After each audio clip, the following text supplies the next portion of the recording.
السلام علیکم ورحمۃ اللہ وبرکاتہ۔ الحمدللہ نحمد و نصلی علی رسول الکریم، اما بعد فاعوذ باللہ من الشیطان الرجیم، بسم اللہ الرحمن الرحیم۔ ان اللہ و ملائکتہ یصلون علی النبی یا ایھا الذین آمنوا صلوا علیہ وسلموا تسلیما۔ الصلاۃ والسلام علیک یا سیدی یا رسول اللہ، الصلاۃ والسلام علیک یا حبیب اللہ۔ چند اشعار اگر ہم نعت پاک کے، اور وہ بھی ہمارے قبلہ سید عابد علی شاہ صاحب علیہ رحمت الرضوان، تمام حضرات محبت کے ساتھ مل کر پڑھیں گے کہ محفلیں سجتی رہیں سرکار کی، محفلیں سجتی رہیں سرکار کی، محفلیں سجتی رہیں سرکار کی، بات چھیڑو رحمتی دربار کی۔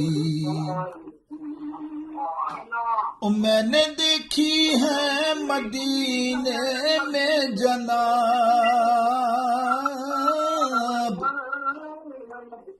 میں نے دیکھی ہے مدینے میں جناب، روشنی اللہ کے انوار کی، روشنی اللہ کے انوار کی۔ اور اسلحے کے دور میں بھی یا علی علی علی علی رضی اللہ تعالی، اسلحے کے دور میں بھی یا علی، بات چلتی ہے تیری تلوار کی، بات چلتی ہے تیری تلوار کی۔ اور دیکھا مجھ کو قبر میں بولے نکیر، دیکھا مجھ کو قبر میں بولے نکیر، ارے نعت جلدی چھیڑ دے سرکار کی، نعت جلدی چھیڑ دے سرکار کی۔ مل کے کہو، نعت جلدی سرکار کی، نعت جلدی چھیڑ دے۔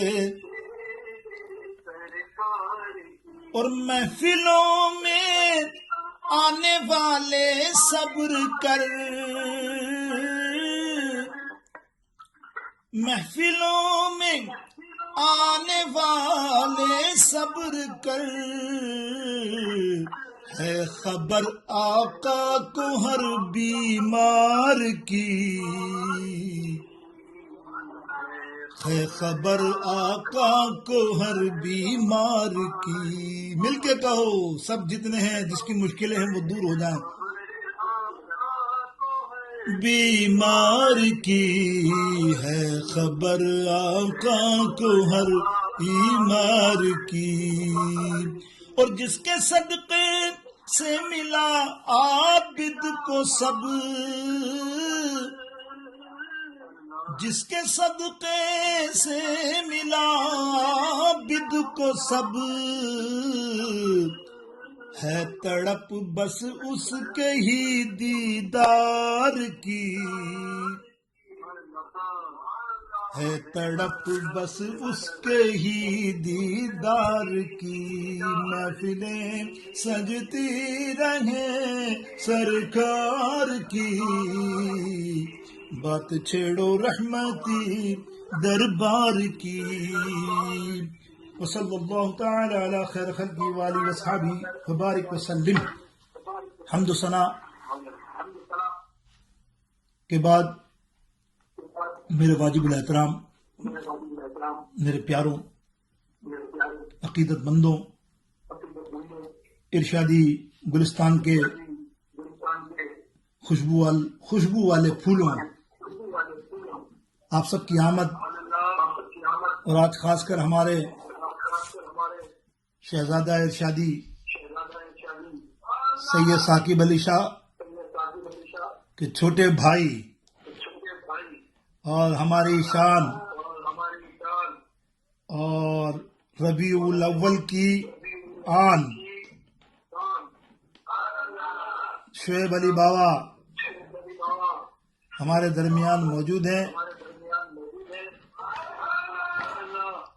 تھی تو یہ 5 چندی، 9 تو نہیں تھی، لیکن شعیب بابا نے آ کر 11ویں چندی بنا دی اس کو. دیکھا، اس کو کہتے ہیں نیلے پہ دھیلا، کہ کوئی چیز ہماری اپنے وقت پہ نہ ہو سکی تو یہ بھی حکمت تھی کہ آل رسول کی آمد ہو آپ کی محفل میں اور برکتیں ہوں آپ کو. جزاک اللہ.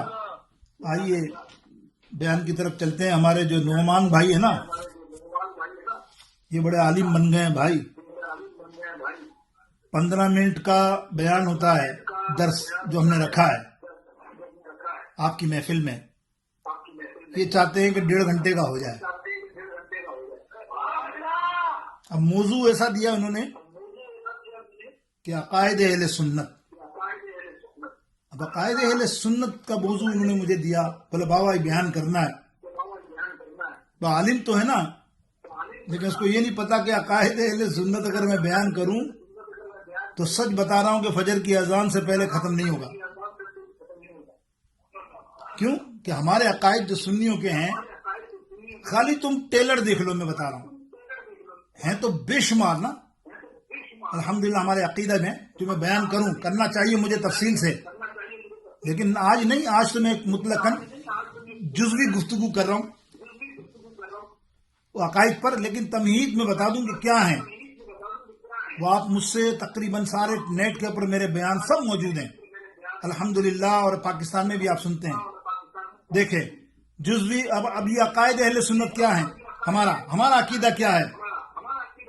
محبت سیدنا مصطفیٰ صلی اللہ علیہ وسلم، تعظیم سیدنا مصطفیٰ صلی اللہ علیہ وسلم، عظمت آقا علیہ الصلوۃ والسلام، خاتمیت آقا علیہ السلام، وسعت علم مصطفیٰ صلی اللہ علیہ وسلم، سماعت مصطفیٰ صلی اللہ علیہ وسلم، اختیارات مصطفیٰ صلی اللہ تعالی علیہ وسلم، غیب مصطفیٰ صلی اللہ تعالی علیہ وسلم، ندائے یا رسول اللہ صلی اللہ تعالی علیہ وسلم، نورانیت مصطفیٰ صلی اللہ علیہ وسلم، بے مثلیت مصطفیٰ صلی اللہ تعالی علیہ وسلم، حیات مصطفیٰ صلی اللہ علیہ وسلم، شفاعت مصطفیٰ صلی اللہ علیہ وسلم، معجزات مصطفیٰ صلی اللہ علیہ وسلم، معراج مصطفیٰ صلی اللہ علیہ وسلم اور اخلاق مصطفیٰ صلی اللہ علیہ وسلم.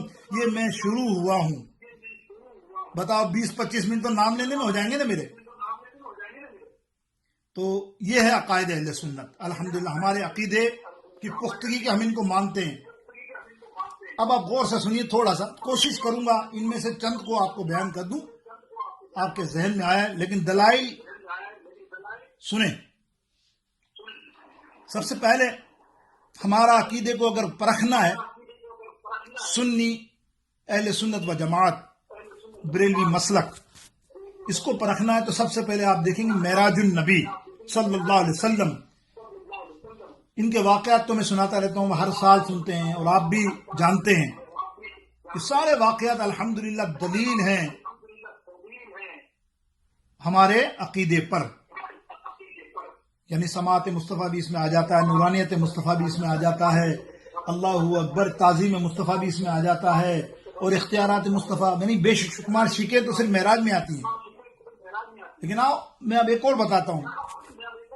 حج، یہ جو حج ہے نا، حاجی کرتے ہیں اللہ دیکھو اس سے ہمارے عقیدے کو کیسے ثابت کرنا، تو آپ کو پتہ چلے گا کہ ہمارا عقیدہ الحمدللہ صحابہ کے عقیدہ پر ہے، ائمہ تابعی اولیاء کے عقیدے پر ہے۔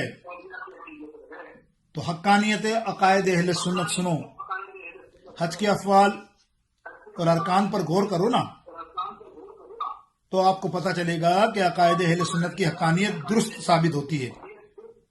اہل سنت وہ عقائد و نظریات جن پر بعض لوگ اپنی نادانی اور کم علمی سے اعتراض کرتے ہیں، انشاءاللہ یہ حج کے آپ کو دلیل دوں گا تو آپ کو سمجھ میں آ جائیں گے۔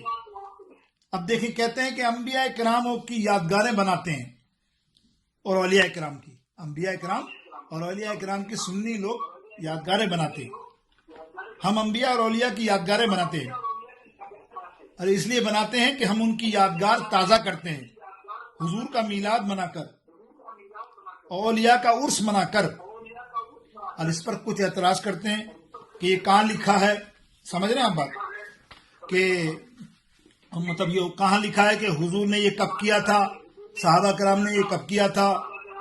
تو ایسے لوگوں کی بارگاہ اقدس میں گزارش ہے، ارے یہی عمل تو حج بھی کثرت کے ساتھ کیا جاتا ہے۔ حج میں مثلا 9 ذی الحجہ کو عرفات میں جمع ہونا بغیر کسی نفلی عبادت کے، تمام چیزیں واجبات و سنن ہیں اور مستحبات ہیں۔ عرفات کے میدان، عرفات کیوں کہتے ہیں؟ اس مقام پر بھی 9 ذی الحجہ کو جمع ہونے کا معنی یہ ہے، اس کی تاریخی حیثیت، یہ وہ مقام ہے جہاں سیدنا آدم علیہ السلام اور سیدنا حوا کی آپس میں ملاقات ہوئی، بس اسی لیے اس مقام کو عرفات کہا جاتا ہے، کیونکہ ان کی ملاقات 9 ذی الحجہ کو ہوئی نا، اور 9 ذی الحجہ کو یہ لوگ اللہ کی بارگاہ اقدس میں جمع ہوئے تھے دونوں، تو سیدنا آدم علیہ السلام اور بی بی حوا کی یاد تازہ کرنے کا ذریعہ بنا دیا یوم عرفات۔ اب فرمایا میرے بندو، تم میرے بندے آدم اور علیہ السلام اور بی بی حوا کی یاد تازہ کرو، میں تمہارے نامہ اعمال میں ایک مقبول حج لکھ دوں گا، اس کا ثواب عطا کر دوں گا۔ تو اب یہ یادگاریں انبیاء اور اولیاء کی ہمیں ثابت ہوئیں، تو یہ منانا ناجائز نہیں ہے۔ اب مینا میں دیکھو قربانی کرنا، یہ بھی یاد تازہ ہے ابراہیم علیہ السلام اور اسماعیل علیہ السلام کی۔ دیکھا ابراہیم علیہ السلام نے اللہ کے حکم سے اسماعیل علیہ السلام کو ذبح کی پیشکش کی، اللہ تعالیٰ نے قربانی کے لیے دمبا بھیج دیا، چونکہ وہ 10ویں ذی الحجہ کا تھا میدان مینا میں، تو ہمیں حکم دیا کہ اے امت محمدیہ تم بھی 10ویں ذی الحجہ کے میدان میں آ کر مینا کے اندر قربانی کرو، تاکہ اسماعیل و ابراہیم کی یاد تازہ ہو جائے۔ ہم اسے ثواب کے لیے کرتے ہیں، تو خدا یاد تازہ کرنے کے لیے کرواتا ہے نا، اولیاء انبیاء کی یاد تازہ کرنے کے لیے مناتا ہے نا۔ تو تم ہم بزرگوں کا دن منائیں، میلاد مصطفیٰ منائیں، تو پھر تمہیں اعتراض کس کا؟ یہ تو اللہ ہی کا حکم ہے نا۔ احرام باندھنا، ناخن کاٹنا، یہ سارے کے سارے کیا ہیں؟ یہ ادائے سیدنا ابراہیم علیہ السلام ہے۔ اچھا یہ تو آپ نے سمجھا، اتنا تو آپ کی تھوڑا سا سمجھ میں آیا، مختصر کیا میں نے۔ کوئی یہ کہہ سکتا ہے کہ چلو نبی کی یاد تازہ کرنا تو درست ہے، لیکن یہ تم ولیوں کی یاد تازہ کیا کرتے ہو، ہے نا؟ خواجہ صاحب، غوث اعظم، فلانا عرس ہر سال بڑے دھلے سے مناتے ہو، تو اب ان سے کہو کہ سعی صفا مروہ یہ ایک ولیہ سیدہ ہاجرہ رضی اللہ تعالی عنہا کا ابتدائی عمل ہے نا۔ یہ ولیہ تھی نا جنہوں نے صفا مروہ پہ دوڑی، تو قیامت تک کے لیے امت کو کیا کہہ دیا گیا کہ تم بھی دوڑو، ورنہ تمہارا عمرہ بھی نہیں ہوگا، حج بھی نہیں ہوگا۔ یعنی قیامت تک جتنی امت بھی عمل کرے گی وہ ایک ولیہ کی یاد تازہ کرے گی، اس کو زندہ کرے گا۔ لہذا عقائد اہل سنت میں ولیوں کی یادگاریں قائم کرنا بھی درست ہے۔ اب صحابہ کا عمل، طواف میں اکڑ اکڑ کے چلتے ہو، یہ کس کا عمل ہے؟ نبی علیہ السلام اور صحابہ کا۔ حالانکہ وہ تو اس وقت کہا گیا جب سامنے کفار موجود تھے، ان کو دکھانے کے لیے نبی علیہ السلام نے فرمایا اکڑ کے چلو 3 چکر، تاکہ ان کو پتا چلے ہم کمزور نہیں ہیں. لیکن اللہ کو وہ ادا صحابہ کی اور نبی علیہ السلام کی ایسی پسند آئی کہ امت کو کہا اب تم ہر طواف میں 3 مرتبہ اکڑ کے ہی چلو گے. یہ عقیدہ ہے نا، تو اب یہ صحابہ کا عقیدہ ہوا نا کہ جو ہم عمل کر رہے ہیں، تو ہمیں صحابہ کی حضور اور حضور کے صحابہ کی یاد تازہ ہو گئی، تو یہ ناجائز کیسے ہو سکتا ہے؟ اب دیکھیے ایک اور مختلف نقطے آپ کی ذہن کر رہا ہوں، عقائد اہل سنت میں نوٹ کرنا بچوں، بڑے کام آئیں گے. انبیاء اور اولیاء کے مزارات پر حاضری کا اعتراض. انبیاء اور اولیاء کے مزارات پہ حاضری دینا بھی ہمارا معمولات میں اہل سنت کے عقائد میں شامل ہے. اس پر کچھ لوگ اعتراض کرتے ہیں کہ ایسا کرنا شرک ہے، بدعت ہے. تو ان سے کہا جائے ظالموں شکر کرو، تم سیدنا عمر فاروق سے 1400 سال بعد پیدا ہوئے. اگر تم عمر فاروق کے دور میں ہوتے نا تو تم اپنی خارجیت کی بنا پر واصل جہنم ہو جاتے. نادانو، وہ عمل بھی شرک و بدعت ہو سکتا ہے جسے خود حضور علیہ الصلوۃ والسلام بجا لائے ہوں اور جس کی تلقین حضور نے خود کی ہو. استغفر اللہ، کیسے لوگوں؟ حضور علیہ السلام نے فرمایا کنت نہیتکم عن زیارت القبور فزوروها، کہ پہلے میں تمہیں قبروں کی زیارت کرنے سے روکا کرتا تھا، لیکن اب میں تمہیں حکم دیتا ہوں کہ تم قبروں کی زیارت کرو. پھر حضور علیہ السلام نے خود صحابہ کرام کے مزارات پہ جاتے تھے. کیوں؟ سیدنا امیر حمزہ رضی اللہ تعالیٰ عنہ کے مزارات پہ آپ نہیں گئے؟ سرکار علیہ السلام خطبے کئی موجود ہے، کئی صحیح کی بخاری کی حدیث موجود ہے کہ حضور علیہ السلام نے خطبہ دیا وہ مزار امیر حمزہ رضی اللہ تعالیٰ عنہ پر حاضری کا. سیدہ فاطمہ تو زہرا بعد میں گئی مزار اقدس پہ، اور بھی ثابت ہے صحابہ جاتے تھے اور دیگر صحابہ بھی جاتے تھے نا، اور رسول اللہ صلی اللہ علیہ وسلم کے مزار اقدس بھی آتے تھے. اور اپنے مزار پہ آنے کی تو سرکار علیہ الصلوۃ والسلام نے تاکید فرمائی. چنانچہ امام طبرانی حدیث لائے، حضور علیہ السلام نے فرمایا من حج وزار قبری بعد موتی کمن زارنی فی حیاتی، او کما قال رسول اللہ صلی اللہ علیہ وسلم، کہ جس شخص نے حج کیا اور میرے وصال کے بعد آ کر میرے مزار کی زیارت کی، اس نے گویا اپنی حیات میں میری زیارت کی. سمجھ میں آ رہا ہوگا آپ کو، مختصر کر رہا ہوں.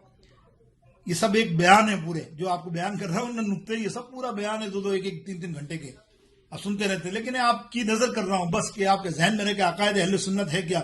اب ولیوں کی طرف منسوب کرنا، یعنی ولیوں کی نسبت حاصل کرنا، خود کو ان کی طرف منسوب کرنا، اس پر یہ شرک کہتے ہیں. شرک، بدعت، کوس کہنا، یہ وہ معاملہ، خواجہ کہنا. ارے یہ عمل بھی باعث خوش بختی ہے، کیونکہ ادنا شے کو، ہم تو ادنا ہے نا، ادنا شے کو جب اعلیٰ سے ہم نسبت ہو جاتی ہے نا تو وہ ادنا شے بھی اعلیٰ ہو جاتی ہے.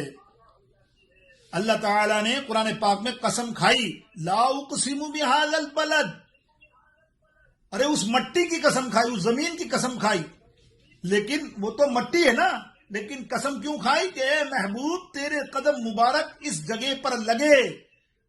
جب تیری نسبت ہو گئی تو اللہ تعالیٰ اس جگہ کی قسم کھا رہا ہے، اس کو اعلیٰ کر دیا. حالانکہ مٹی تو سب ایک جیسی ہوتی ہے. کراچی کی مٹی الگ ہے کیا؟ یا دوسرے ملکوں کی مٹی الگ ہے؟ مٹی تو ایک جیسی، کلر بھی ایک جیسا، زمین بھی ایک جیسی، لیکن نسبت، جب نسبت مصطفیٰ جس جگہ پر ہو جائے وہ جگہ ورفع و اعلیٰ ہو جاتی ہے. دیکھا آپ نے. اب دیکھیں، یا رسول اللہ ہم کہتے ہیں، یا خواجہ، یا غوث اعظم، تو تھوڑی سی اس کی بھی 2 4 پوائنٹ سن لیں.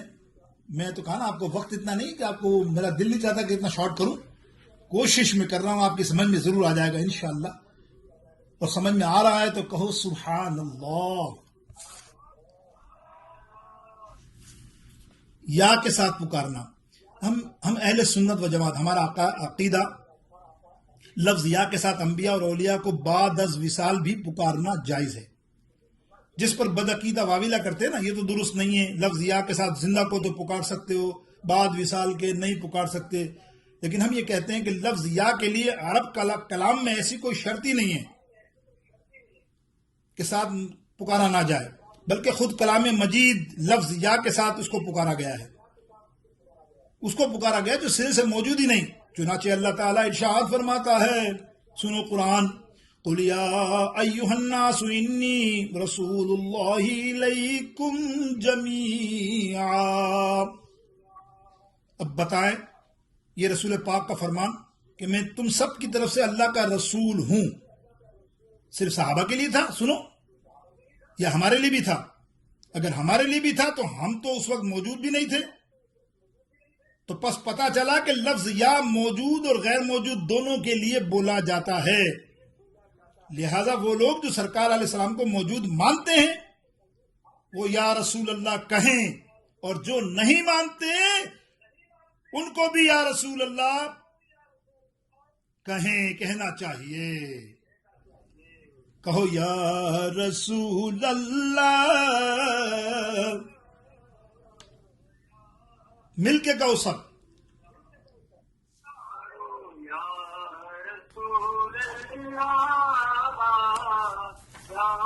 حبیب تم بھی کر کے ان کا چرچا اپنے دل چمکاؤ، اونچے میں اونچا نبی کا جھنڈا، عظمت والا نبی کا جھنڈا، گھر گھر میں لہراؤ، پکارو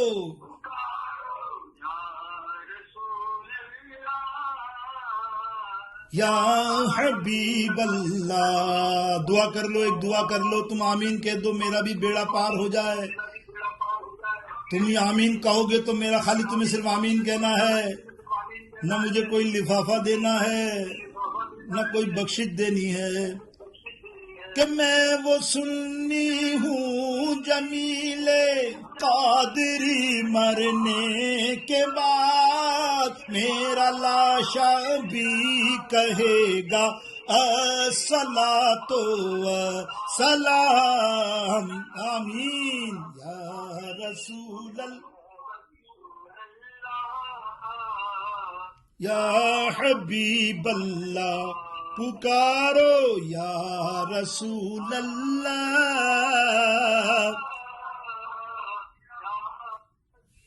جزاک اللہ، جزاک اللہ۔ دیکھو موضوع تھا تو میرا تو ٹائم پکا ہو گیا، لیکن موضوع ختم نہیں ہوا، لیکن بس چند 5 منٹ آپ سے زیادہ لوں گا۔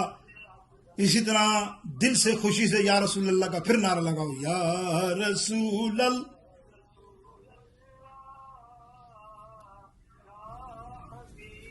اب سنو پکارو یا رسول اللہ صلی اللہ علیہ وسلم۔ اب سنو، بعض لوگ کہتے ہیں کہ لفظ یا کے ذریعے جو قریب ہو نا، یہ بھی غیر مقلد۔ ان میں سے کیا ہے کہ دوسرے فرقے میں 2 طبقے ہیں۔ ایک طبقہ تو کہتا ہے کہ بالکل نہیں مانتا، نعوذ باللہ نعوذ باللہ ثم نعوذ باللہ، وہ نبی کی حیات کو نہیں مانتا۔ اور انہی میں ایک طبقہ ہے کہ بتا نہیں، نبی حیات ہیں، اگر قبر انور پر یا رسول اللہ کہو، الصلاۃ والسلام علیکہ یا رسول اللہ کہو تو سنتے ہیں، یہاں سے نہیں سنتے۔ اس کی پتہ نہیں کون سی منطق ہے جہالت والی، کہ جب ایک آدمی سنتا ہے تو یہاں بھی سنے گا، قبر پہ بھی۔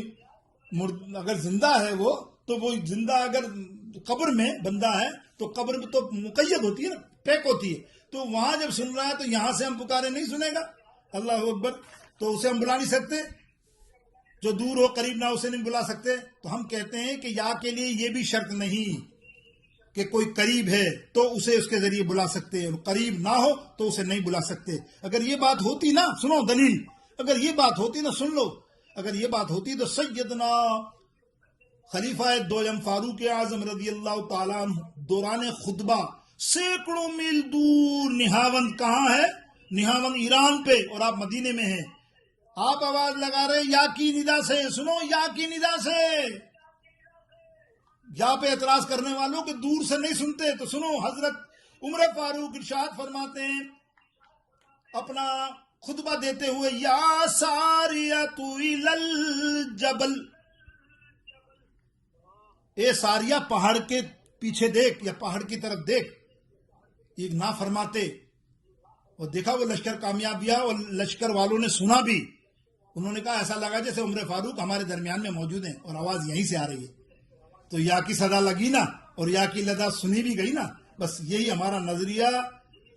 میں نے حج کے بابت میں آپ کو سمجھایا اور دیگر معاملات میں بھی سمجھایا. بہت سے مخالف. آئیے مختار مصطفیٰ ایک اور سن لی، دو اور سن لیجئے بس. مختار مصطفیٰ، اختیارات مصطفیٰ. ہمارے عقائد میں یہ بھی چیز داخل ہے کہ حضور علیہ السلام کو اللہ تعالی کی طرف سے اختیار ہے. وہ با اختیار نبی ہیں. اگر وہ کسی فرض کو ساقط کرنا چاہیں یعنی ختم کرنا چاہیں تو حضور علیہ السلام کر سکتے ہیں. یہ اختیار ہے اللہ کی طرف سے. اور حضور علیہ السلام نے ایسا کئی بھی بار کیا ہے. آپ نے کئی حدیثیں سنی. ایک شخص کو روزے کا کفارہ تھا، وہ آیا اور اس نے کفارہ معاف کرنے کا کہا تو حضور علیہ السلام نے کہا کہ تو کفارہ ادا کر، 60 مسکین کو کھانا کھلا، کھجوریں اجیں. اور اس نے کہا میں تو غریب ہوں. پھر سرکار نے خود کھجوریں اس کو دی، کہا جا غریبوں میں بانٹ دے. تو اس نے کہا یا رسول اللہ میرے سے زیادہ غریب کوئی نہیں ہے. تو حضور علیہ السلام نے فرمایا جا تو بھی کھا اور تیرے گھر والے بھی کھائیں، تیرا صدقہ اور تیرا کفارہ ادا ہو گیا. ہے کوئی آج کا مفتی، کوئی مولانا یہ ایسا کر کے دکھا؟ نیور نا. ایک شخص نے کہا مسلمان ہونا چاہتا ہوں، میری شرط یہ ہے کہ میں صرف 2 نماز پڑھوں گا. تو میرے آقا علیہ السلام نے فرمایا ٹھیک ہے تو مسلمان ہو جا. ہر ایک کے لیے 5 فرض ہے نا، مگر تو 2 پڑھنا. دیکھا اختیار مصطفیٰ. جب شریعت میں احکام بدلنے کا اختیار حضور علیہ السلام کے پاس ہے تو پھر کون سی چیز رہ جاتی ہے جس کے لیے حضور علیہ السلام کا اختیار نہیں ہوگا. یہی ہمارا الحمدللہ عقیدہ ہے میرے دوستوں. ورنہ میں ایک حدیث سنا تھا، مسلم شریف کی حدیث بڑی مشہور ہے، یاد آ گئی. ابو ہریرہ راوی ہیں. حضور علیہ السلام سے کسی نے پوچھا نا یا رسول اللہ کیا حج ہر سال فرض ہے؟ سرکار نے جواب نہیں دیا. 3 دفعہ پوچھا، سرکار نے جواب نہیں دیا. تو چوتھی دفعہ پوچھا تو سرکار علیہ السلام نے فرمایا اگر میں ہاں کہہ دیتا نا تو حج ہر سال فرض ہو جاتا اور تم کو مشقت ہوتی، میری امت پریشان ہوتی. لیکن حج مرتان، آپ نے فرمایا الحج مرتن، کہ حج صرف ایک بار ہی فرض ہے. میرے دوستوں بزرگوں، یہ تھوڑا مختصر اختیار ہے مصطفیٰ. علم غیب، ہمارا عقیدہ علم غیب کے بارے میں اللہ کی عطا سے ہے جو رسول اللہ کو عطا ہوا. اب آپ دیکھیں سیدھی سی بات، میدان بدر میں پہنچے، ابھی جنگ صبح ہو رہی ہے، رات کو سرکار علیہ السلام نشان لگا رہے ہیں زمین پر. عمر فاروق ساتھ ہیں. اے عمر دیکھ، یہ ابو جہل یہاں مرے گا، اتبا یہاں مرے گا، شیبہ یہاں مرے گا، فلانا وہاں مرے گا. اور لیکن یہی ایک حدیث نہیں، لا تعداد حدیث بے شمار بڑی بڑی بخاری اور مسلم کے اندر ہیں کہ نبی علیہ السلام نے کتنا غیب بتایا. وہ آپ سب جانتے ہیں، سنتے رہتے ہیں. میں تو صرف چیدہ تبرکن بات کر رہا ہوں. تو سرکار نے کیا فرمایا؟ یہ یہاں مرے گا، یہاں مرے گا، یہاں مرے گا. اور دوسرے دن جب صحابہ نے اور مولا عمر نے دیکھا تو جیسا سرکار نے چھڑی سے نشان لگایا تھا ویسا ہی وہ بندہ اسی جگہ پر مردہ حالت میں پایا گیا کہ بدر کے میدان میں کفار کی جائے ممات. بدر کے میدان میں کفار کی جائے ممات. جس جگہ تھا جس کو مرنا کہہ دیا تو ہو گیا. جس جگہ تھا کس کو مرنا کہہ دیا تو ہو گیا. کہہ دیا تو ہو گیا، کہہ دیا تو ہو گیا. اللہ اکبر. آئیے آخر کے اندر، بس وقت نہیں ہے، اب کیا کہوں میں نے کہا نا آپ کو، میں نے تو صرف آپ کو اس کے نکات اہل سنت کے عقائد اہل سنت کے نکات ہی گنا دیے. وہ تو آپ کو ہر نوچندی کو رکھنے چاہیے کہ بابا آپ یہ نکات میں نے پڑھ کے بتا دیا، آپ کے پاس ریکارڈ پہ موجود ہیں کہ کم سے کم 20-25 میں نے بتایا، اور بھی ہیں، لیکن یہ 15-20 بھی 15 ویک میں ہو جائیں تو آپ پکے سچے سنی ہو جائیں دلائل کے ساتھ. خیر، حاضر و ناظر اور وصال انبیاء کا زندہ ہونا، ہمارے اہل سنت کے عقائد میں یہ ایک عقیدہ بھی ہے کہ حضور علیہ السلام حاضر ناظر ہیں. یعنی ایک وقت میں کئی جگہ پر کئی جہانوں میں جا سکتے ہیں، حاضر ہو سکتے ہیں. اور ایک اور ایک عقیدہ یہ بھی ہے کہ انبیاء علیہ السلام بعد الوصال اللہ کی عطا سے زندہ ہوتے ہیں. ان دونوں کے عقائد پر بے شمار دلائل ہیں، میں نے آپ کو کہا نا. لیکن اللہ تعالیٰ ارشاد فرماتا ہے قرآن پاک وَمَا أَرْسَلْنَاكَ إِلَّا رَحْمَةً لِّلْعَالَمِينَ کہ آقائے دو جہاں تمام جہانوں کے لیے رحمت ہیں، اور تمام جہانوں کے لیے رحمت حضور علیہ السلام تبھی ہو سکتے ہیں کہ جب حضور علیہ السلام تمام جہانوں میں حاضر ناظر ہوں. رحمت للعالمین کا مطلب ہی یہی ہے. ایسا نہیں کہ اسی زمانے میں جب حضور زندہ تھے حیات تبھی نہیں، یہ مطلقاً بات ہے. رحمت للعالمین تمام عالم کے لیے، چرن پرن پتھر سانپ کے لیے جو مخلوق بنائی گئی ان کے لیے رحمت للعالمین کا ہونے کا مقصد یہ ہے کہ حضور علیہ السلام حیات ہیں، اور جہانوں کے لیے، تمام جہانوں کے لیے کیا ہے؟ حاضر و ناظر. اور انبیاء کرام بعد الوصال زندہ نہیں ہوتے. یہ کہتے ہیں نا. تو شب معراج میں آقا دو جہان جن کی نماز پڑھائی وہ کون تھے؟ اقصا میں. ٹھیک ہے. حضرت موسیٰ علیہ السلام مزار میں نماز پڑھتے ہوئے نظر آیا تو یہ کیا تھا؟ نماز تو زندہ آدمی ہی پڑھ سکتا ہے نا قبر میں. یہ تو سب کے مانتے ہیں وہ لوگ. بس یہ دونوں میں نے چھوٹی مثال دی آپ کو حاضر و ناظر ہونے کی اور تفصیل کے ساتھ. بس ایک آخر کے اندر شفاعت ہمارے عقائد کا سب سے اہم جز ہے. حضور علیہ السلام شفاعت فرمائیں گے، شافی محشر ہیں.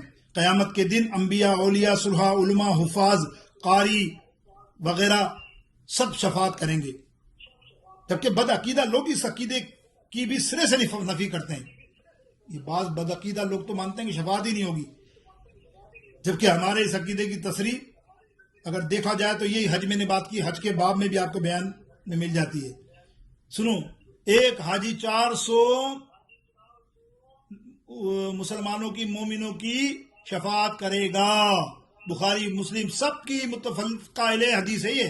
اور یہ ہم نہیں سب بیان کرتے ہیں نا حج کرنے والا. یعنی قیامت کے دن حاجی اپنے گھر والوں میں سے 400 افراد کی شفاعت کرے. اللہ اکبر. ایک حاجی کر سکتا ہے تو نبی علیہ السلام کی شفاعت پر تجھے اعتراض ہے؟ اللہ اکبر.